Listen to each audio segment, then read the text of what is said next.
नहीं इससे चलो ठीक है, टाइम ऊपर आ रहा है। भाई सुनना, बात ध्यान से, अब छोड़ो, बात मत करो आपस में।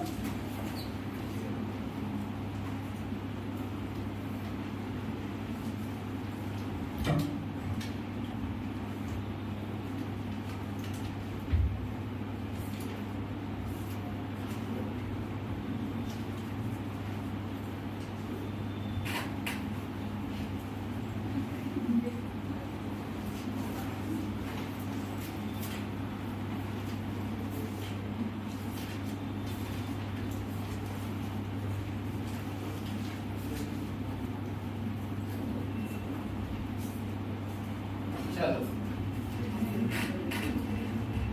भाई, वो वाला कराया था केसी वाला पिछली क्लास में? Yes sir. हैं? Yes sir. देख के बताओ।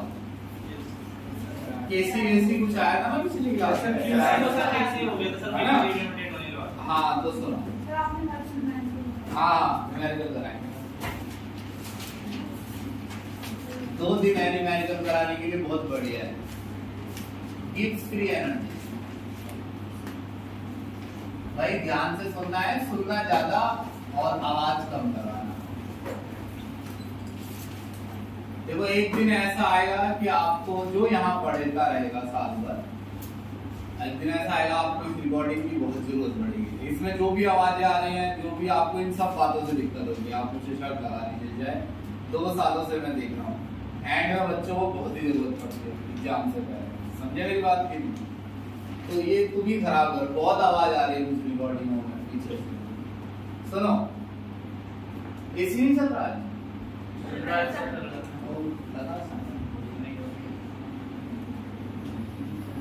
चलो भैया, अब एशमित आ गई है तो आवाज लगाओ। अच्छा ये बताओ, वैसे गिब्स फ्री एनर्जी थर्मोडायनामिक में आता था चैप्टर 6 में 11 में, लेकिन आप समझना, मैं समझा। देखो एक चीज देखो, जैसे आप ये कहें कि किसी बंदे की नेट वर्थ है, नेट वर्थ का मतलब होता है उस बंदे की कीमत, उस पे जो गाड़ियां हैं, जो उस पर बैंक में सामान है, पैसे हैं, और जो उसका फ्लैट है, वो सबके पैसे जोड़कर होता है।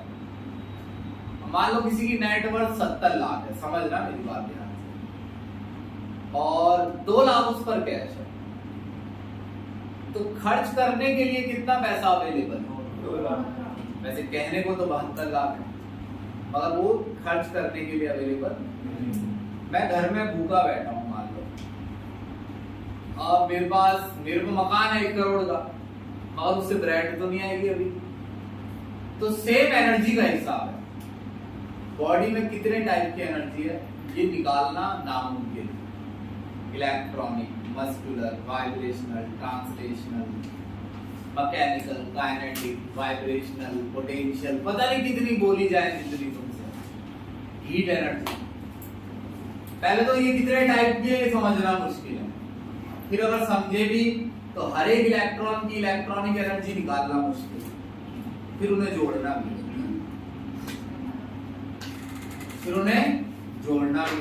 समझ रहे हो मेरी बात की नहीं? तो क्या तुम्हें लग रहा है कि टोटल कितनी एनर्जी है निकाला जा सकता है? हाँ या ना? नहीं निकाला जा सकता ना। तो मान लो कि मैंने फिर भी भगवान से कहा अरे प्लीज बता दो, परेशान मत करो, तो भगवान ने कहा 10 लाख जूल है, तो क्या वो 10 लाख जूल वर्क डन करने के लिए अवेलेबल है? सोच के बताओ। नहीं ना, क्योंकि वर्क डन के लिए क्या चाहिए? एनर्जी। क्या वो 10 लाख जूल एनर्जी अवेलेबल है वर्क डन के लिए? नहीं। तो मैंने भगवान से कहा कि इसमें से ये बताओ कितनी अवेलेबल है जिससे मैं क्या करूं? वर्क। तो भगवान ने कहा 5000 जूल है। तो 5000 जूल वो फ्री एनर्जी है जो वर्क डन करने के लिए अवेलेबल है, इसको कहते हैं गिब्स फ्री एनर्जी। समझ में आ रही है बात? किस अभी सुनना। अच्छा चलो 5000 जूल एनर्जी है, तो मुझे एक चीज का जवाब दो।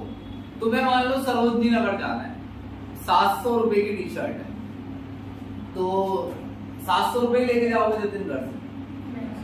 700 लेके गए तो पहुंचोगे नहीं, 100 रुपए किराए भी चाहिए।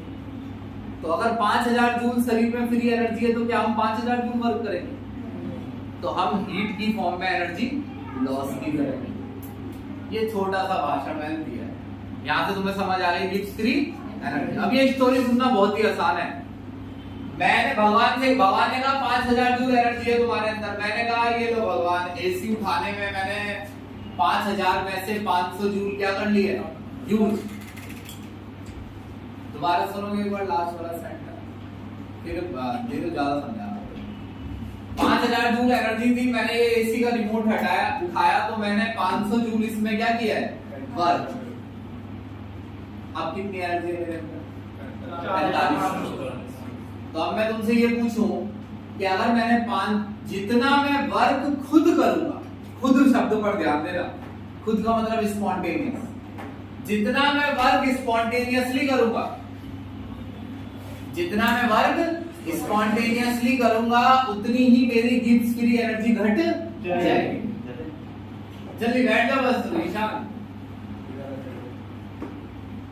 ये कुर्सी ले ले, जब जल्दी उठा के कुर्सी ले ले, वो नहीं निकलेगा।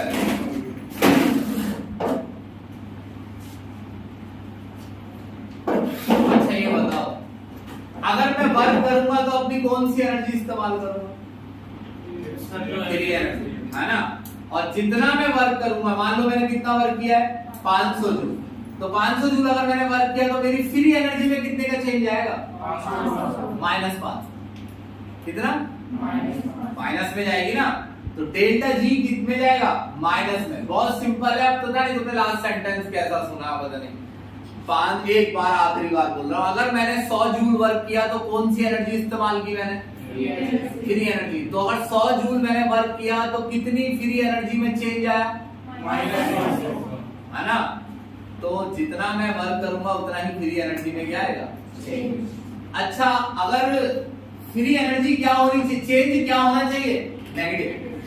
फ्री एनर्जी घटनी चाहिए अगर मैंने वर्क अपने आप किया है। अब सुनो, एक ट्रेन ने आकर मुझ पे टक्कर मारी, मैंने टक्कर मारी दीवार पर, दीवार फूट गई, मैंने 50,000 जूल इस पर क्या कर दिया, दीवार पर वर्क डन। तो क्या ये 50,000 जूल वर्क, मेरी गिब्स फ्री एनर्जी घट गई है, इतनी तो थी नहीं मुझ में, तो घट कहां से गई, क्योंकि ये वर्क कैसा है, नॉन स्पॉन्टेनियस, ये मैंने नहीं किया। अगर मैंने किया है तो उतनी ही गिब्स फ्री एनर्जी में क्या आएगा, चेंज। मैंने का चक्कर आएगा पेपर में। हाँ सर, फिर वो कांस्टेंट रहेगी टक्कर मारने के बाद आपकी, नहीं, लेकिन मैं ये कह रहा हूं कि अब जो मैंने वर्क किया है वो गिब्स फ्री एनर्जी के चेंज के बराबर नहीं है मेरी। अब वो मेरी खर्च हुई या मेरी सारी चली गई, वो एक अलग बात है। अब सुनो, हाँ, वोल्टेज W बटे में चार्ज होता है, सन 75 10 के। एक सेल कितना वर्क कर सकती है मैक्सिमम, तुम बताओ मानस, कितना वर्क मैक्सिमम कर सकती है सेल, जितनी उसमें फ्री एनर्जी। यानी अगर मैंने मैक्सिमम पूरे दिन में मैंने 20,000 जूल वर्क किया तो मेरी फ्री एनर्जी में कितने का चेंज आया। तो यानी जितना मैं मैक्सिमम वर्क करूंगा उतना ही गिब्स फ्री एनर्जी में क्या आ जाएगा। तो डेल्टा जी सही लिखा है मैंने, वोल्टेज की जगह लिख लो ई सेल, क्यू की जगह एनएफ समझा भाई। एक इलेक्ट्रॉन फ्लो करता है तो हम कहते हैं चार्ज फ्लो करता है। एक इलेक्ट्रॉन पे जितना चार्ज है उतना चार्ज फ्लो कर रहा है। 2 इलेक्ट्रॉन फ्लो कर रहे हैं तो आप समझिए 10 लाख इलेक्ट्रॉन अगर फ्लो कर रहे हैं तो 10 लाख पर जो चार्ज है उतना चार्ज फ्लो कर रहा है। तो एक मोल इलेक्ट्रॉन पर कितना चार्ज होता है। 10th क्लास का पहला क्वेश्चन है एग्जांपल इलेक्ट्रिसिटी चैप्टर। एक मोल इलेक्ट्रॉन पर क्या निकालो, एक मोल नहीं बोला उन्होंने, बोला calculate the charge on Avogadro number of electron. 96,500 होता है। कैसे निकलेगा, एक मोल होता है 6.022 into 10 की पावर 23 और 1.6 हमें तो चार्ज भूल गया 10 की पावर -19 कूलम क्या होता है चार्ज एक इलेक्ट्रॉन पर। 16 छक्का 96 दिख रहा है, यही आएगा 96,487 आएगा, मगर 500 ही लिखते हैं 13 से इसमें कोई खास फर्क नहीं पड़ रहा है। समझ रहे हो मेरी बात की, ये भूल जाओ। इसको लिखते हैं F, क्या या 1 फैराडे तो मेरा मन नहीं है भाई इतना बड़ा लिखने का, तो मैं क्या लिख दूंगा F मतलब 1 मोल इलेक्ट्रॉन पर चार्ज। अगर 2 मोल इलेक्ट्रॉन फ्लो कर रहे हैं तो 2 से मल्टीप्लाई कर दो, 3 कर रहे हैं तो 3 से, और n कर रहे हैं तो NF क्या है, चार्ज या नहीं। n लिख देता हूं number of moles of electron, और F क्या है, चार्ज ऑन 1 मोल इलेक्ट्रॉन। ठीक है, अब ये मैं E सेल लिख सकता हूं ना इसकी जगह। डेल्टा G किसके इक्वल है, NF E सेल है या नहीं, NF E सेल। अच्छा अब देखना N तो मोल है, तो भाई मोल नेगेटिव हो सकते हैं क्या, मोल तो क्या नहीं, और F का तो नेगेटिव पॉजिटिव होने का सवाल ही नहीं हो, तो फिक्स है 96,000। तो इसमें तो आप कह ही नहीं सकते कि किसी का F नेगेटिव आ गया, क्योंकि आ ही नहीं सकता। वोल्टेज आती है नेगेटिव पॉजिटिव, मगर फिलहाल वोल्टेज अगर सेल अपने आप करंट दे दे तो उसे कहते हैं स्पॉन्टेनियस सेल, या स्पॉन्टेनियस सेल में जो रिएक्शन है वो कैसी है, स्पॉन्टेनियस। जब सेल में रिएक्शन अपने आप होगी तो ही वो अपने आप करंट देगी। इस शब्द को सुनना जरा, ये आगे और बढ़ेगी बात आगे जाके, ये ऐसी बात है। स्पॉन्टेनियस लिख लेना, वैसे ये नहीं है। अगर कोई सेल अपने आप करंट देगी तो उसकी वोल्टेज क्या होती है, फिर 0 का मतलब वो करंट देगी। -20 वोल्ट है, इसका मतलब अगर तू 40 वोल्टेज पास करेगा तो कहीं जाकर 20 वोल्ट करंट बनेगा। तो क्यों इसमें -0 है तो कुछ है ही नहीं। हाँ तो अभी हिसाब नहीं लगाओ, बस अभी इतना लगाओ कि वोल्टेज क्या है, पॉजिटिव। अगर कब पॉजिटिव है, जब अपने आप, नेगेटिव भी होती है वोल्टेज, लेकिन पॉजिटिव कब है, जब सेल अपने आप रिएक्शन कर रही हो। तो डेल्टा जी आपका क्या आने वाला है फिर, और हमने पढ़ा है कि अपने आप होने वाले प्रोसेस में क्या आता है, तो आएगा नहीं नेगेटिव, पॉजिटिव आएगा। तो आपको फॉर्मूले में अपने आप क्या लगाना पड़ेगा, माइनस लगा के रखो। पहले भी तो किया होगा कभी ऐसा, लगा के रखो, माइनस लगाए रखना है, छुटाना नहीं है कोई भी मेथड करो, समझे। माइनस से लगा, स्पॉन्टेनियस में अपने आप चार्ज क्या आ जाएगा, माइनस। ये प्लस है, ये प्लस है, ये प्लस तो माइनस, और नॉन स्पॉन्टेनियस में प्लस आ जाएगा या नहीं। देखो प्लस क्यों आ जाएगा ये बताओ थोड़ा सा, ये देख रहे हो। अगर मैं इसको छोड़ूंगा तो ये किस तरफ जाएगा, नीचे या ऊपर, नीचे इसकी ग्रेविटेशनल पोटेंशियल एनर्जी घट रही है, तो उस तरफ जा रहा है जिस तरफ इसकी एनर्जी घट रही है। यानी कि एनर्जी घटने का मतलब है जहां इसकी फ्री एनर्जी कम हो रही है। अब मैं इसे उठाता हूं, सुनो, उठा के मैं यहाँ ले आया, इसमें एनर्जी आ रही है। अब अगर मैं इसे नीचे ले जाता हूं तो इसमें एनर्जी घटती है ना, ग्रेविटेशनल पोटेंशियल एनर्जी घटती है। तो किस तरफ एनर्जी घट रही है, नीचे की तरफ जाने पर वर्क करने की एबिलिटी घट रही है। ऐसे हिसाब लगाना है, ये नहीं कि छोड़ देंगे तो वर्क करेगा। यहाँ वर्क करने की एबिलिटी ज्यादा है या यहाँ, तो अगर मैं इसे छोड़ूं तो ये अपने आप किस ओर बढ़ता है, उस तरफ जिस तरफ इसकी गिब्स फ्री एनर्जी घटेगी। तो स्पॉन्टेनियस वही होता है जिसमें गिब्स फ्री एनर्जी। और उठा रहा हूं तो ये प्रोसेस कैसा है, खुद मैं उठा रहा हूं, खुद थोड़ी उठ रहा है। अब इसमें इसकी गिब्स फ्री एनर्जी वर्क करने की एबिलिटी इसमें बढ़ती जा रही है। तो नॉन स्पॉन्टेनियस में डेल्टा जी क्या होगा, पॉजिटिव। हाँ तो जी ई सेल का फॉर्मूला याद है, थोड़ा गाओ, क्या फॉर्मूला था। मान लो कि ये स्टैंडर्ड सेल पोटेंशियल है, तो यहां भी आ जाएगा डेल्टा। स्टैंडर्ड का मतलब समझ गए भाई, कंसंट्रेशन सॉल्यूशन की क्या है 1 मोल, तो फिर ये स्टैंडर्ड वाला बन जाएगा। तो ई नॉट सेल की जगह क्या लिख सकता हूं फिर, ई नॉट सेल की जगह याद दिलाओ, E cell equals to E naught cell minus RT NF LN QC था ना। लेकिन अगर क्या अटेन हो रखा हो इक्विलिब्रियम, तो ई सेल क्या हो जाता है जीरो, उस समय ई सेल क्या हो जाता है? जीरो। तो क्यूसी किसके बराबर हो जाता है? केसी के। तो ई नॉट सेल फिर इधर आ जाता है, ये पिछली क्लास है भाई। तो ये आ गया R T N F L N QC. L N की जगह क्या लिख सकते हैं? लॉग। अगर लॉग लिखोगे एल एन की जगह तो आगे लगाना पड़ेगा 2.303 आर टी और एन एफ। तो ये है, दिख रहा है?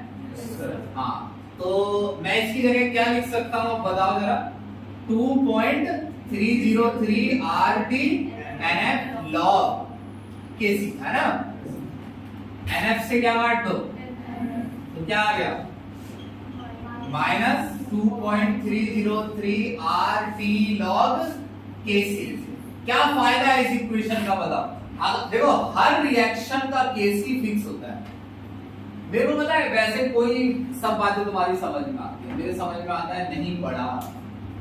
देखो मैंने क्यों नहीं पढ़ा था पता है 11th में, तुमको बताऊं, मेरे को तो मालूम ही नहीं था पहली बात कि ऐसे पढ़ना है, जल्दी ट्यूशन लगाना है। मैं तो 10वीं वाले विचारों में ही खोया हुआ था। फिर मेरा एडमिशन हुआ था लेट, तो उसी हिसाब से जब तक ट्यूशन आगे चल गए थे। मगर इतना भी बच्चा कम पढ़ता है ना देखो, लेकिन फिर भी उसको ये पता होता है कि थर्मोडायनामिक इक्विलिब्रियम में क्या आता है?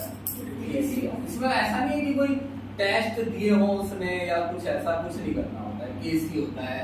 डेल्टा जी भी थर्मोडायनामिक्स से आया। अभी चलो मैं बता दूंगा, मैं बार बार वही बात बोलता हूँ, अच्छी नहीं लगती है तुमको बात, मेरे को मालूम है, लेकिन इससे फर्क पड़ता है। तुम क्या सोचते हो? आगे भी पड़ेगा आपको, या तो मेहनत करनी पड़ेगी अगर तुम्हें इसको सुधारना है, क्योंकि ये बहुत अच्छे से आना चाहिए। ये तो सिर्फ इंट्रो था जो मैंने दिया था तुम्हें डेल्टा जी का, इसमें तो बहुत खिचड़ी आती है। स्पॉन्टेनिटी, इस टेम्परेचर पर स्पॉन्टेनिटी निकालो, ये कर दो वो कर दो। तो चलो अभी तो छोड़ो, अभी ये तो आ रहा है समझ में। अगर हाँ, तो हर रिएक्शन का अपना क्या होता है? केसी। सरकार को हर रिएक्शन का केसी पता है, यानी अगर तेरे को रिएक्शन का क्या पता है? केसी, तो यहाँ डाल, और कुछ नहीं है डालने के लिए। आरओटी तो फिक्स होता है, आरओटी तो कांस्टेंट ही है। तो तुझे रिएक्शन का डेल्टा जी यानी कितना रिएक्शन मैक्सिमम वर्क करेगी, यानी सेल कितना मैक्सिमम वर्क करेगी ये पता चल जाएगा। आगे नहीं, अब मैं इसे रिपीट नहीं कर रहा, ये बहुत आसान है, न्यूमेरिकल करेंगे आप एक्सरसाइज बना से। भाई फोटो भेजते रहना जरा ठीक से, है लिख लिख के भेज दिया करो नीचे, मतलब लिख दिया करो फोटो में कि कौन सी क्लास की फोटो है, डेट, थोड़ा मैनेजमेंट का कर दो।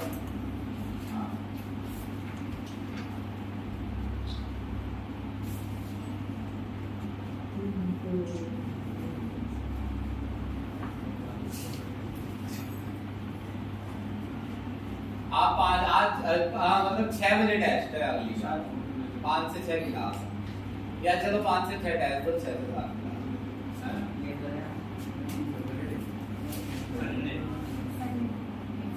संडे वनडे भूल जाओ। 12th में कि संडे का टाइम मिलेगा, टाइम नहीं मिलता है, सब तुम्हें एडजस्ट करना पड़ेगा।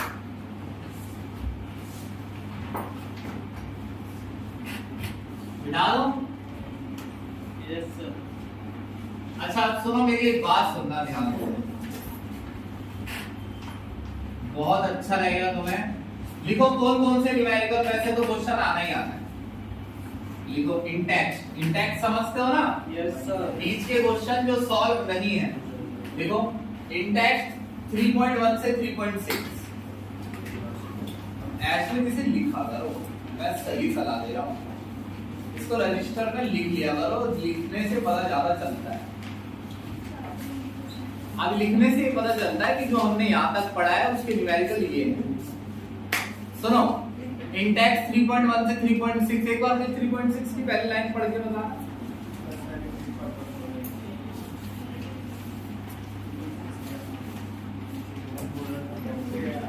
नहीं, इंटेक्स ये एग्जांपल है।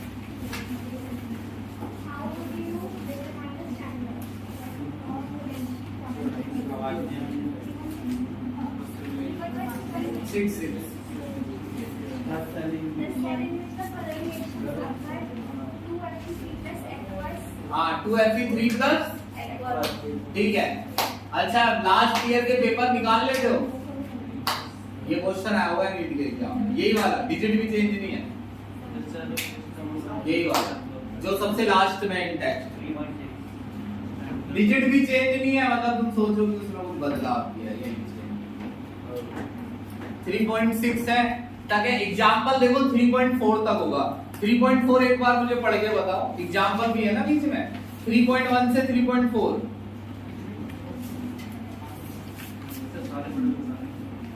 3.4 क्या है, ये नहीं है, फिर 3.3 तक है, लिखो एग्जाम्पल 3.1 से 3.3, ये आपको करने मतलब कर लेने धीरे धीरे, मैं कल तक ही करा दूंगा खत्म। एक्सरसाइज में 3.1 से 3.6, हाँ एक्सरसाइज में 3.1 से 3.6,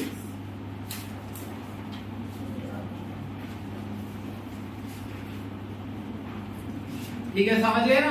yes, इनमें से आएंगे 2-3-4 क्वेश्चन, बाकी मैं अपनी तरफ से ले लूंगा। सुनो भाई, पहला क्वेश्चन निकालो एक्सरसाइज, पहले एक्सरसाइज से शुरू करते हैं ताकि खिचड़ी ना बने, फिर कल टेक्स्ट पर भी चलेंगे और एक्सरसाइज पर भी। देखो कितने हो जाए, थोड़ी जल्दी करना तो जल्दी हो जाएंगे। सुनो 3.1 से सुनना, अरे तुम छोड़ो यार, तुम मेरे को पता है क्वेश्चन क्या है, तुम यहाँ देखो।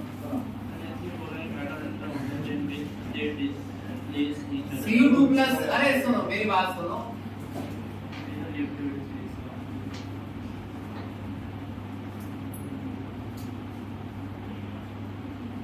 Cu2 प्लस से Cu दे रखा है प्लस 0.34 वोल्ट और Zn2 प्लस से Zn दे रखा है माइनस 0.76 वोल्ट, या नहीं है ना? इसे कहते हैं रिडक्शन पोटेंशियल। क्या भाई गर्वित, ये रिडक्शन पोटेंशियल होता है। और मैं तेरे को एक बात बताऊं गर्वित, तेरे अंदर बहुत पोटेंशियल है पढ़ने का, मगर भाई चाहे तुझे मेरी बात बुरी लग जाए, लेकिन मैं तुझे इतना बता दूं कि एंजॉय मत कर। समझने वाले के लिए काफी है कि एंजॉय का मतलब ये है कि बच्चे 12th में आते हैं ना, 11th में आते हैं तो एंजॉय करने लगते हैं, उन्हें लगता है वो बड़े हो गए, थोड़ा एंजॉय कर लेते हैं। भाई एंजॉय करने का टाइम नहीं है लक्ष्य, समझे मेरी बात? एंजॉय करने का टाइम कब आता है पता है? जब आदमी मोटी रकम के साथ बुढ़ापे में रिटायर होता है, तब आता है एंजॉय करने का। अब तो तुम्हें नौकरी मिली, चुप रहो, मैंने कुछ समझना है, क्वेश्चन समझ में तब आएगा। अच्छा मैंने तुमको पढ़ाया है कि इसको इलेक्ट्रोड पोटेंशियल या रिडक्शन पोटेंशियल कहते हैं, समझे मेरी बात? Yes sir. अच्छा रिडक्शन पोटेंशियल का मतलब तुम अच्छी तरह जानते हो, इलेक्ट्रॉन लेने की एबिलिटी। यस सर, है ना? यस। क्लियर रखना ये बात, इलेक्ट्रॉन लेने की एबिलिटी। भाई मानस ये काम कर लेते,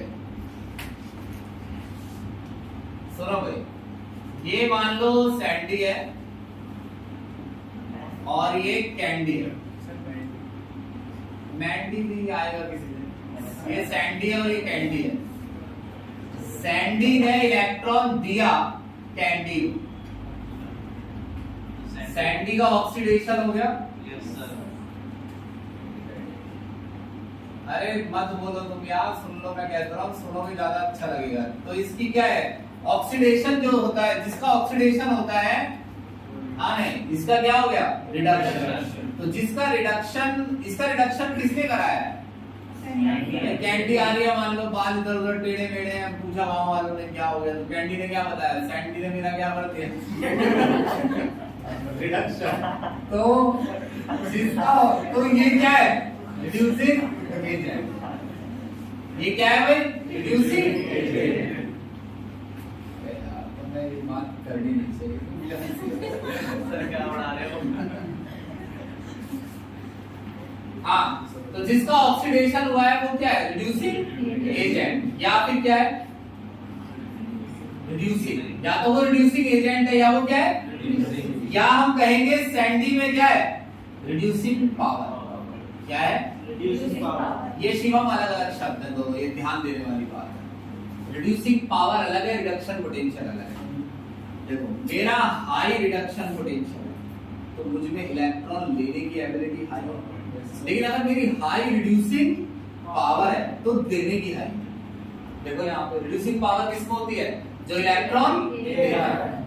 यानी रिड्यूसिंग, मैं रिड्यूसिंग हूं तो मैं खुद का रिडक्शन नहीं करूंगा, मैं दूसरों का क्या कर रहा हूं? रिडक्शन। जल्दी ध्यान देते, मैंने बहुत आराम से लिखा था, पहले समझिए दोनों शब्द अलग अलग। Yes, sir. इसमें मिली गलती नहीं करनी है, बहुत कंफ्यूजन हो जाएगी। देखना पहले 3 क्वेश्चन होगा, आगे भी आता है, ये आता रहता है। रिडक्शन पोटेंशियल, अच्छा मैं बता रहा हूं, मेरा हाई रिडक्शन पोटेंशियल है तो मेरे में इलेक्ट्रॉन लेने की एबिलिटी ज्यादा है, और हाई रिड्यूसिंग पावर है तो इलेक्ट्रॉन लेने की, यानी मैं दूसरों का क्या करता हूं? रिडक्शन। अंतर है दोनों वर्ड में, समझ में आ गया? Yes, तो रिड्यूसिंग पावर किसकी हाई होती है? लिख लेते हैं हम, किसकी हाई होती है? नहीं, मतलब जिसमें इलेक्ट्रॉन इलेक्ट्रॉन देने की एबिलिटी ज्यादा। ये तुम्हारे बाद के लिए मैंने लिख दिया है। तो वो क्या होगा? ज्यादा रिड्यूस, उसमें ज्यादा क्या होगी? Reducing power. और ये ऑक्सीडाइजिंग एजेंट है। हम ये भी तो कह सकते हैं कैंडी ने इलेक्ट्रॉन छीन लिए सैंडी से, और सैंडी का क्या हो गया? ऑक्सीडेशन, और कैंडी का reduction. Oxidising power, oxidising agent को क्या लिखते हैं? ऑक्सीडाइजिंग एजेंट में क्या होती है? Oxidising power. ऑक्सीडाइजिंग पावर किसमें ज्यादा होती है? जिसमें इलेक्ट्रॉन लेने की एबिलिटी। आप रुक जा रहे हैं, एक बात बताओ, इलेक्ट्रॉन लेने की एबिलिटी किसमें ज्यादा होती है? जिसका हाई रिडक्शन, जिसका रिडक्शन पोटेंशियल हाई है वो क्या है नेचर में? ऑक्सीडाइजिंग। क्लियर है मेरी बात के? और जिसमें इलेक्ट्रॉन देने की एबिलिटी ज्यादा हो, यार एक बात बताओ, अगर मेरे अंदर लेने की एबिलिटी इलेक्ट्रॉन ज्यादा है तो देने की बहुत कम। उल्टा ही तो होता है। अच्छा मेरा E नॉट ज्यादा है तो मुझ में इलेक्ट्रॉन लेने की एबिलिटी ज्यादा है, देने की कम। तो जिसका E नॉट क्या हो? लो, वो ज्यादा क्या होता है? रिड्यूस। नहीं आ रहा समझ? हाई E नॉट का मतलब, भाई ऐसा कुछ नहीं बोल रहा हूं मैं, तुम सोचो वही शब्द बोल रहा हूं। हाई E नॉट का मतलब इलेक्ट्रॉन लेने की क्षमता ज्यादा है तो देने की कम है। यानी जिसका E नॉट हाई हो उसमें इलेक्ट्रॉन देने की क्षमता क्या होती है? जिसका E नॉट क्या हो? हाई, उसमें इलेक्ट्रॉन देने की क्षमता कम होती है। देखो रिएक्टिविटी सीरीज याद है 10th की?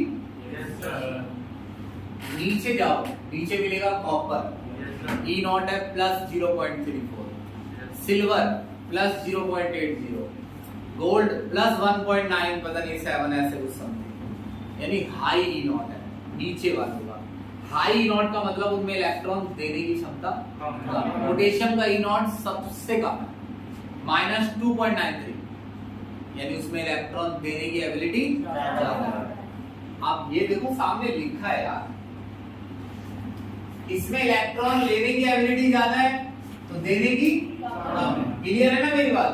अब तो मेरे को एक बार बोल के बताओ, इलेक्ट्रॉन देने की एबिलिटी किस में कम होती है?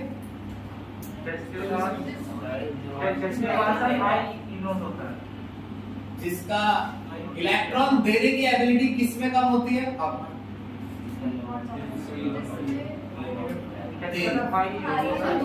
जिसका E नॉट क्या हो? हाई, और इलेक्ट्रॉन देने की एबिलिटी किस में ज्यादा होती है?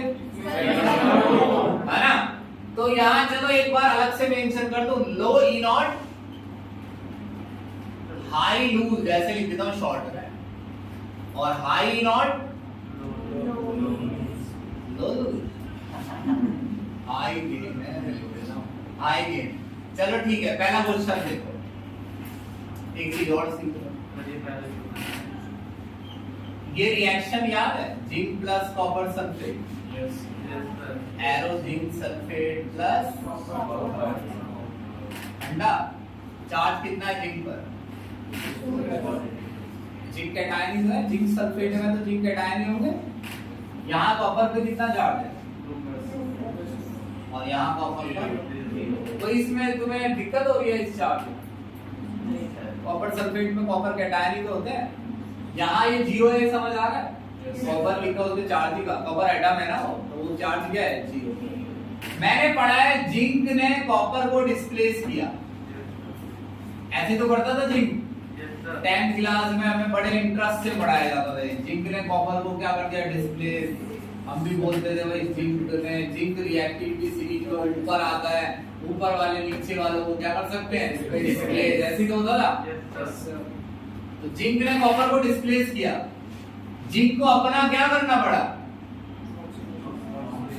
तो यहाँ हुआ ऐसा कि सल्फेट कॉपर कैटायन से जुड़ा हुआ था, जिंक अंदर कूदा, उसने जिंक कैटायन बनाए और जिंक कैटायन ने सल्फेट को अपने साथ रख लिया और कॉपर कैटायन को भगा दिया। समझे मेरी बात? की तो जिसमें तो यहाँ एक खास बात और है, यहाँ डिस्प्लेस मेटल को कौन कर रहा है? मेटल को नॉन मेटल नहीं। 10th में मेटल को नॉन मेटल भी डिस्प्लेस कर रहा था। जब आप मेटल की रिएक्शन पानी से करा रहे थे तो हाइड्रोजन डिस्प्लेस हो जाता था।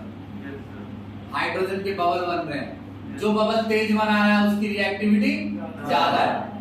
मुझसे पढ़ के तो देखो 10वीं हवाई जहाज बना दूंगा तुम्हारा। हाँ दोबारा से कर लो। जिंक ने कॉपर को क्या किया? डिस्प्लेस। तो डिस्प्लेस करने के लिए अगर मेरे को अपना किसी को डिस्प्लेस करना है तो मेरे को शिवम क्या करना पड़ेगा अपना? जल्दी जवाब नहीं लिखा था। अगर मुझे मैं अपना क्या करूं? ऑक्सीडेशन, तो मैं दूसरे को क्या कर सकता हूं? डिस्प्लेस। जो ऑक्सीडेशन करने में सबसे तेज है वो सबको क्या कर सकता है? डिस्प्लेस। तो ऑक्सीडेशन करने में कौन तेज होगा? जो इलेक्ट्रॉन देने में तेज हो। देने में कौन तेज है? जिसका ई नॉट कम। कितनी देर में लगा जी साहब? अब बताओ कौन से मेटल्स में बताना है? बताओ। Sir aluminium, copper, iron, zinc. अब सुनो मेरी बात, सुन भाई जतिन।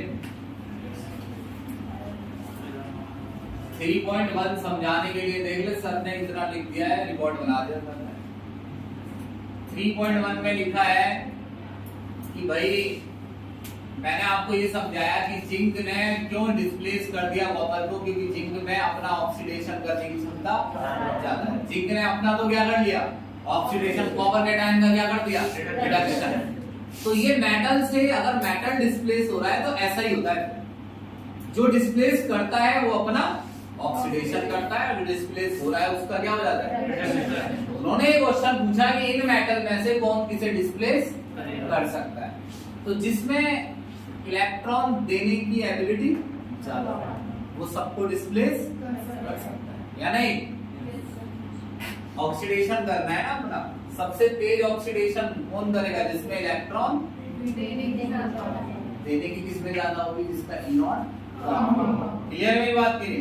अब इसमें ई नॉट लिखा नहीं है क्योंकि वो ये मान रहे हैं कि आप टेबल से देख लेंगे। तो आपको इसका ई नॉट मिलेगा -1.66 वोल्ट, कॉपर का +0.34 वोल्ट, आयरन का -0.44 वोल्ट, मैग्नीशियम का -2.36 वोल्ट होगा शायद, जिंक का -0.76 वोल्ट। दिख रहा है?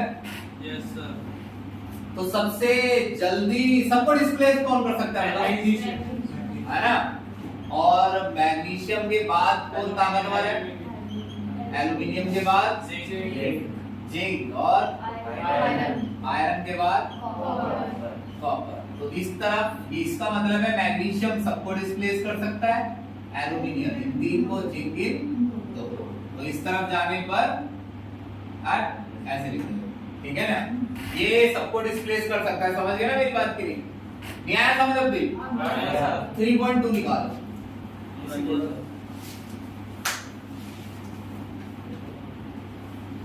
यार कुछ ऐसे नंबर लेकर आओ जो लगेगी कि हाँ टेस्ट भी बनाए, थोड़ी हिम्मत जागे हमारे अंदर भी, कोई क्वेश्चन डाल दे बाहर से।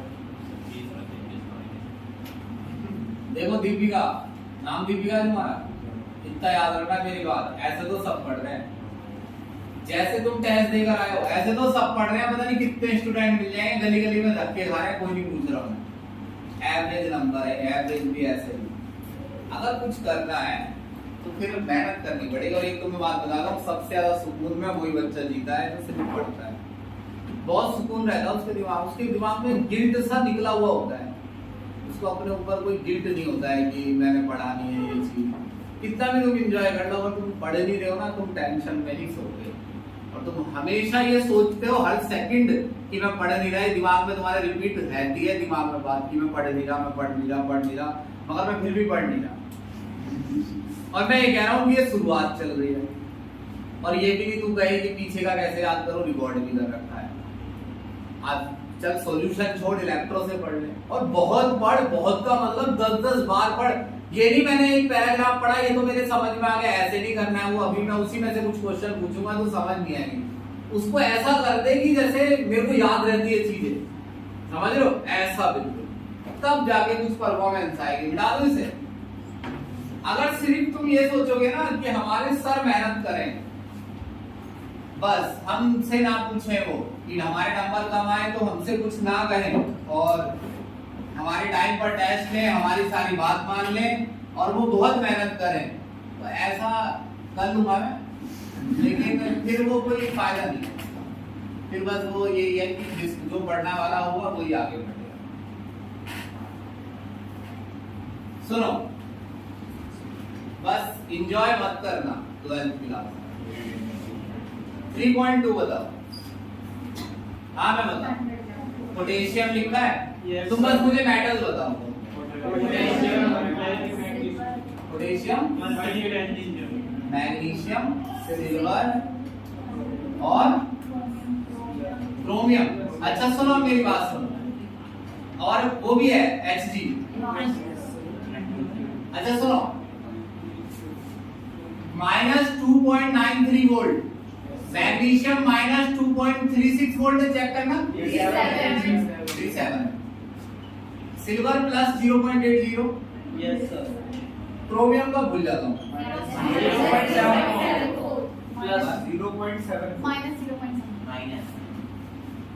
Hg का मैं बता रहा हूँ क्या, -0.7 है, प्लस है ना। सुनो भाई ये तो बहुत ही आसान है, इसमें तो वो ये पूछ रहा है बताओ कौन सबसे ज्यादा रिड्यूसिंग, कौन रिड्यूसिंग होता है। देखो इन सब में एक आधे को 1 मिनट, इनमें एक आदमी था वो खड़ा हुआ, उसने सबको मारा और सबको इलेक्ट्रॉन पकड़ा के सबका क्या कर दिया, रिडक्शन। तो वही तो है रिड्यूसिंग, सबका रिडक्शन करवाना। तो जो अपना जो इलेक्ट्रॉन दे वो क्या है, रिड्यूसिंग देगा वो, जिसका ई नॉट था। हो गया ऐसा सर आपने जानबूझ के सीरीज में लिखा है ऐसा। ये तो तेरे को तेरे हिसाब से तो मैं बस ये धोखेबाज हूँ। सर जानबूझ के हिसाब से लिखा है। मैग्नीशियम, उसके बाद कौन है भाई, क्रोमियम। क्रोमियम से बड़ी वैल्यू है मरकरी, और मरकरी से बड़ी है कौन, सिल्वर। अब देखो ये क्वेश्चन रिएक्टिविटी सीरीज से भी हो जाते हैं, यस सर, 10th की रिएक्टिविटी सीरीज से। मगर आप ये सोचिए कि अगर ऑक्सीजन भी आ जाती है इनमें, तो रिएक्टिविटी सीरीज में नॉन मेटल थोड़ी होते हैं, और मेटल भी मात्र कितने होते हैं 20, और मेटल है कितने 92।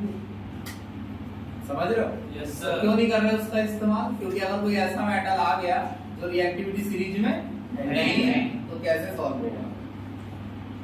तो कई लोग ऐसे भी करते हैं इसको सॉल्व, ये तो बड़ा आसान है भाई, जो ऊपर है सबसे ज्यादा रिड्यूसिंग है। तो रिएक्टिविटी सीरीज में पोटेशियम ऊपर है सबसे, थोड़ा इसमें टाइम खराब मत करो, 3.3 निकालो। यस इंक होती थोड़ी तो डाल देते हैं, सही सब डाल। बच्चों रहना, सुनो ये क्वेश्चन बोर्ड के एग्जाम में आता है कई बार, मेरे को ऐसा लगता है फ्री के नंबर है कि मतलब दे देते हैं कि चलो क्वेश्चन भी चला जाए, बच्चे के 0 भी ना आए। देखना तुम, ये बोर्ड के एग्जाम में आता है बिल्कुल। Zn2 plus 2Ag। अच्छा ये देखो, ये क्या हो रहा है, ऑक्सीडेशन। ऑक्सीडेशन वाला क्या है, एनोड। एनोड पर क्या चार्ज होता है, नेगेटिव, है ना। ये क्या है, कैथोड। इसका क्या हो रहा है, कैथोड, और कैथोड वाला पॉजिटिव। भाई जिंक का चार्ज बढ़ रहा है तो ऑक्सीडेशन हो रहा है, सिल्वर Ag+ से क्या हो रहा है, Ag, तो चार्ज घट रहा है तो रिडक्शन हो रहा है। पहला क्वेश्चन है कि वो ये पूछ रहा है कि इसमें नेगेटिव कौन है, तो कौन है? एनोड। यानी कौन सी इलेक्ट्रॉन Zn2 प्लस Zn क्या है? एनोड, है ना। और दूसरा इसमें करंट कौन फ्लो करवा रहा है? इलेक्ट्रॉन। और कौन फ्लो करवाता है करंट? आयन। यहाँ कौन फ्लो करवा रहा है? इलेक्ट्रॉन। तीसरा क्वेश्चन है इंडिविजुअल रिएक्शन लिखो, 1 करोड़ बार लिखो। Zn2 plus plus 2 electron 2Ag plus plus electron arrow 2Ag। यह समझ? 3 नंबर मिलते हैं, आता है। ये 11th क्लास में भी था। हाँ, रेडॉक्स सबसे आखिरी क्वेश्चन है रेडॉक्स का एक्सरसाइज। लोग जा पाता है। हाँ, लेकिन इस बार इसमें आत्महत्या हेलमेट पहन के थी। ज्यादा नहीं है। सुनो, एक बात सुन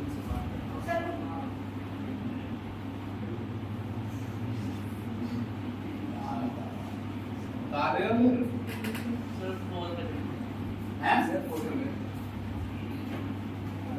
भाई? ये टेस्ट तन्वी का है, दे देना। तन्वी क्यों नहीं आई है? कुछ खबर है? पिछली क्लास में आई थी, बायो में दिखी थी। चलो ठीक है, लगा बिठा दो। Yes sir. ये भाई 3.4 क्वेश्चन करेंगे बड़े मन से।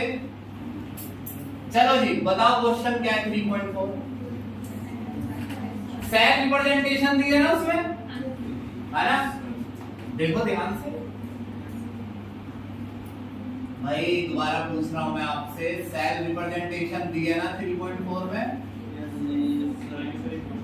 तो बताओ पढ़ के क्या क्वेश्चन है?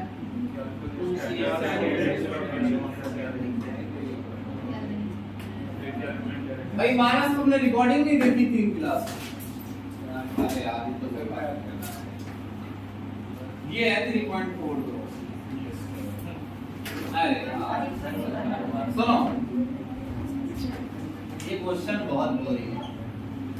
तो CR एक करके दिखा रहा हूं, plus 3CD 2 plus 2CR3 plus plus 3CD। दूसरा लिख रहा हूं, सभी बच्चे ध्यान देंगे, कोई एंजॉय नहीं करेगा। जैसे मानस एंजॉय कर लिया है इस चैनल, कोई नहीं। डेल्टा RG भी निकालना है और इक्विलिब्रियम कांस्टेंट भी निकालना है। तो बड़ा क्वेश्चन नीचे लिखा था ना वो, देखो एक बार पढ़। कैलकुलेट स्टैंडर्ड, हाँ पहला ये तो निकालना है। अच्छा पहले पता है क्या निकालना है? इसका E0 सेल निकालना। क्या? बहुत प्यार से करना है क्वेश्चन को। E0 सेल ऐसे निकलता है कि आपको लिखना होता है हाई पोटेंशियल वाला आगे और लो पोटेंशियल वाला पीछे। रुको शिवम, मेरी बात सुनना ध्यान से और सब सुनना इसके साथ साथ। ये साइन तो समझ में आ रहा है? इससे हमारा पढ़ाना बेकार है, रिडक्शन हो रहा है ना?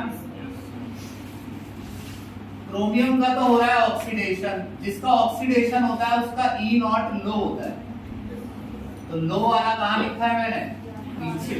दिख रहा है मेरी बात? और समझ में आ रही मेरी बात?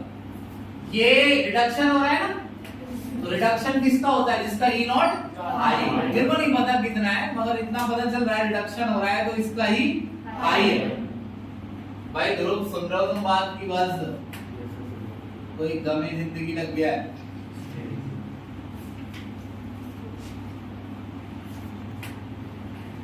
तो मुझे कैसे पता चला भाई विशाल हाई कौन सा है, लो कौन सा है?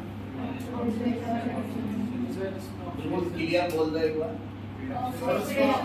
रिडक्शन वाला हाई था, इसीलिए आगे और पीछे क्या लिखना है ये समझ लिया। देख सर ये आप टेबल में से देखनी पड़ेगी, टेबल में वैल्यू आई मालूम है।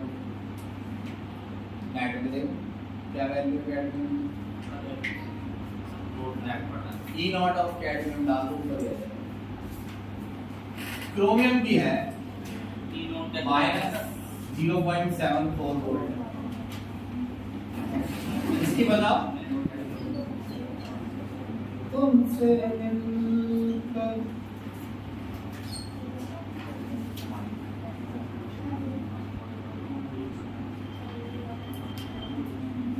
हाँ नहीं देख पाए तो देने से क्या था ई नॉट ऑफ कैडमियम तू देख ले भाई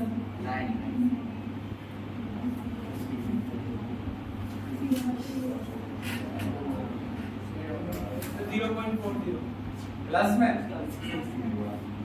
में 0.4।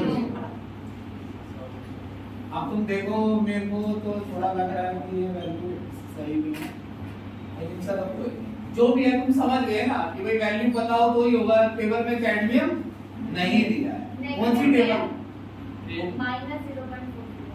माइनस प्लस माइनस 0.40 अरे भाई वो ऑक्सीडेशन पोटेंशियल होगा सर माइनस मेटल का माइनस नहीं होता है।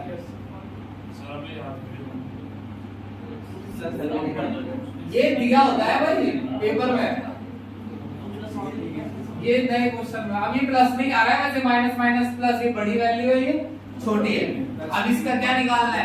Gibbs free energy. क्या गिब्स फ्री एनर्जी? तो ऐसे निकल जाएगी delta RG naught minus NF E naught से। अभी तो किया तुमने? Yes sir. एन बताओ कितना है भाई? रुक जाओ यार, पता है एक मिनट रुक जाओ, यही फॉर्मूला तो है गिब्स फ्री एनर्जी का। अभी यही तो पढ़ा था एनएफ ई नॉट से, है ना? ये तो निकाला है तुमने क्या? ई नॉट से। चल बेटा यहाँ एन देखो, एन निकाल लो ना। ई नॉट बताओ यार कितना आ रहा है? प्लस 0.34 आ रहा है, प्लस 0.34 वोल्ट। एन देखो, एन कैसे निकलता है? देखो अभी रिएक्शन बंद हुई है, बंद है ना? इसमें कहीं इलेक्ट्रॉन नजर नहीं आ रहे। तो ये भी 10th 11th में निकाला जाता है, लेकिन कोई दिक्कत नहीं है। आप 11th की छोड़िए, पहले तो इस दो पर ध्यान नहीं देना। अभी मानना है क्रोमियम कितना है? एक क्रोमियम +3 बन गया। कितने इलेक्ट्रॉन लूज किए? 3। दो ने कितने किए? 6। क्लियर है मेरी बात? क्लियर? तो कितने इलेक्ट्रॉन लॉस हुए? 6। एन निकल गया। गेन भी 6 ही होंगे, बराबर होते हैं। ये कितना आ गया? -6। ये आ गया 96,500 कूलम, या नहीं? और ई नॉट सेल में जो वोल्ट होता है ये भी जूल पर कूलम होता है। कूलम से कूलम कटेगा, डेल्टा जी किस में आएगा? जूल में। अब आपका आंसर मैच नहीं करेगा क्योंकि वो किलो जूल में निकाल देते हैं। समझे मेरी बात? तो वही मतलब थोड़ा ही अंतर आएगा। नहीं आया समझ? केसी निकालना है क्या? तो डेल्टा आरजी निकाल लिया ना तुमने ऊपर? डेल्टा आरजी नॉट होता है, अभी आपने लिखा था, याद करो, -2.303 RT log Kc। नहीं लिखा था? तो डेल्टा आरजी तुमने निकाला है, delta RG naught divide by 2.303। R की वैल्यू पता है ना? 8.314। स्टैंडर्ड दिया है टेम्परेचर 298। आरटी नीचे आ गया भैया, और क्या आ गया? Log Kc। पता नहीं कितना आएगा, है ना? 196.8। हाँ जो भी। अब इधर लॉग इधर ले आओ तो ये क्या हो जाएगा? Anti log. और एंटी लॉग अब अंदर वैल्यू आती है, मान लो सॉल्व करके x, तो log Kc, तो 10 की पावर x हो गया आंसर। लॉग हटा, Kc कितना हो गया? 10 की पावर x। अब अगर x डेसिमल में है तो एंटी लॉग लेना पड़ेगा। कर लिया था कि नहीं? ये आया समझ? अब देखो यार, ये कहोगे कि सॉल्व करके दिखाओ, तो मेरा मन जरा खट्टा सा हो जाएगा, क्योंकि ये तो कैलकुलेशन तो खुद ही करनी होती है। तो मेरा मन में कुछ और विचार आ जाएगा, फिर मैं ज्यादा न्यूमेरिकल भी नहीं करा पाऊंगा। ये इसी मैटर कर लोगे? Yes sir. ना हो तो मुझसे पूछो, मैं मना कभी अगर मैं ऐसा कह दूं कि मैं ये चीज नहीं करवाऊं, सोच रखा है मैंने। एक दिन मैंने तुम्हें और बताया, मैंने सोच रखा है कि मेरे को ऐसा कहना ही नहीं है। तो किसी बहुत बड़े गुरु ने समझाई है बात कि मना करना ही नहीं है, वो इम्पोर्टेंट बात। किसी ने कहा सर जी आपकी बेंच ले लूं, ले लो। समझ में आई मेरी बात? मना नहीं करना। समझ गए 3.4? अबे तू कैसे मुंह लटका है? आंखें आगे दिख रही है मुझे, इसलिए लग रहा है मुंह लटका है। सर फिर तो टेस्ट में लोग क्यों मास्क लगाते ना बच्चे तो मेरे को आंखें आगे दिखती है। मेरे को ऐसा लगता है कि मुझसे नाराज ऐसा है। ऐसे प्यार से दिखती है आगे। यहाँ माइनस में आएगा। चलो तो माइनस का एंटी लॉग लेना सिखा देते हैं। ये नहीं सिखा। माइनस में आ रहा है ना? हाँ, तो माइनस का क्या सीखेंगे सभी बच्चे? पिछली बार आपने प्लस वाला सीखा। माइनस का वैसे नहीं निकलता। मिटा दो इसे। भाई 5 बजे टेस्ट है। भाई दीपिका आज मुझे याद दिला देना टेस्ट चेक करने की। और ये टेस्ट मैं तस्वीर दे देता हूँ, तुम दे दोगी भाई? पूर्णिमा नीचे दे देना रिसेप्शन में, क्या है सब रख दो सामान।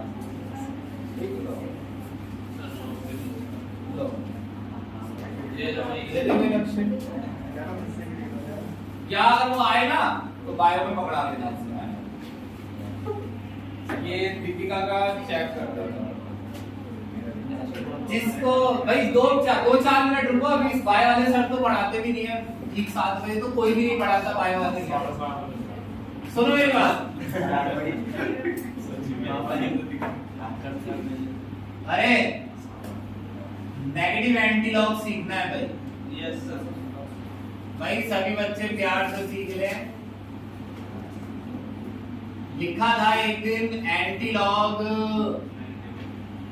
-2.35। एक से ज्यादा एग्जांपल की जरूरत नहीं पड़ेगी। -2.35 बेटा देखिए एंटी लॉग -2.35 लिखा था। ध्रुव सबसे पहले क्या करना?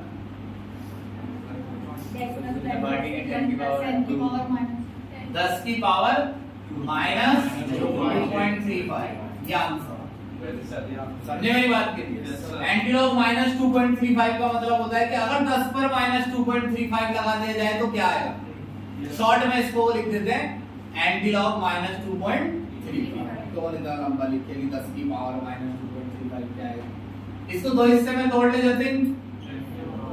10 की पावर माइनस, ये ध्यान रखना ये भी किस में आएगा? माइनस में। कई बार बच्चे ऐसा तोड़ देते हैं, गलत हो गया ना ये? यहाँ माइनस। अब जैसे आपने टेबल में वैल्यू देखी कि भाई 35 नंबर क्या है? रॉ। और ये 1 मान लो इसके आगे तो 0 है, 0 नंबर क्या? कॉलम। मगर वो वैल्यू माइनस में थोड़ी लिखी है, वो प्लस वाला लिखी है। मिलेगी वैल्यू मगर वो प्लस 0.35। इसको प्लस बनाना बहुत आसान है। पता है कैसे? इसमें तुम 10 की पावर -1 की मल्टीप्लाई करो और इसमें 10 की रुको, इसमें 10 की पावर +1 की और इसमें 10 की पावर -1। तो ये दोनों 10 की पावर 0 होते हैं और 10 की पावर 0 का मतलब 1 होता है। तुमने कितने की मल्टीप्लाई की है? 1। क्या समझ? हाँ इसमें थोड़ा सा है। ये देख, अगर मैं इसकी मल्टीप्लाई करूं तो ये 10 की पावर क्या आएगा? अरे बेस सेम होता है तो पावर ऐड होगी तो 0 नहीं आ जाएगा। 10 की पावर 0 क्या होता है? 1। तो ये मैं 1 की 2 मल्टीप्लाई कर रहा हूं। तो बस करना ये है कि जो माइनस वाला है उसको तो इसके साथ ले जाना है और प्लस वाले की मल्टीप्लाई किसमें कर देनी है? तो ये तो हो जाएगा प्लस 0.65 है ना? और ये हो जाएगा 10 की पावर -3। ये है समझ? अब 65 नंबर रॉ में जाना है। कौन सी नंबर रॉ में? 0 नंबर कॉलम। अरे एक मिनट देखो, अब इसका एक ट्रिक देख लो। ट्रिक जिसे कहते हैं, जो कि हमारी एकेडमी में बताई नहीं जाती है, उसके लिए बाहर ही पढ़ना पड़ता है। और समझ रहे हो क्या कहना चाह रहा हूँ? Yes sir. समझ जाता है यार। ये देखो हिमांशी, इसमें इतना लफड़ा करने की जरूरत नहीं है। इसको लिखो 10 की पावर -4 और इसे 1 में से माइनस करके लिख लो। कितना आया? 10 की पावर 0.663 और बगल वाले की तरफ देख के हंसो। समझ नहीं आ रहा कि क्या लिख दिया है, समझ में आई मेरी बात? अब 63 नंबर क्या है? रॉन्ग और 0 नंबर कल कम से कम 10-12 न्यूमेरिकल करा दूंगा, समझे मेरी बात की? मुझे तो वो मल्टीप्लाई याद होता है तो मैं मल्टीप्लाई वगैरह नहीं करूंगा, मैं आंसर लिख दूंगा, तुमको करना है। आज कर लेना ये वाले, इन सब की भाई रिकॉर्डिंग है मेरे पास पहले से। चलो जी, संडे 5 से 7 आऊंगा मैं, 5 से 6 टेस्ट, 6 से 7 पढ़ाऊंगा, टेस्ट जरूर लूंगा चाहे मैं पढ़ाऊंगा। और जितनी तेजी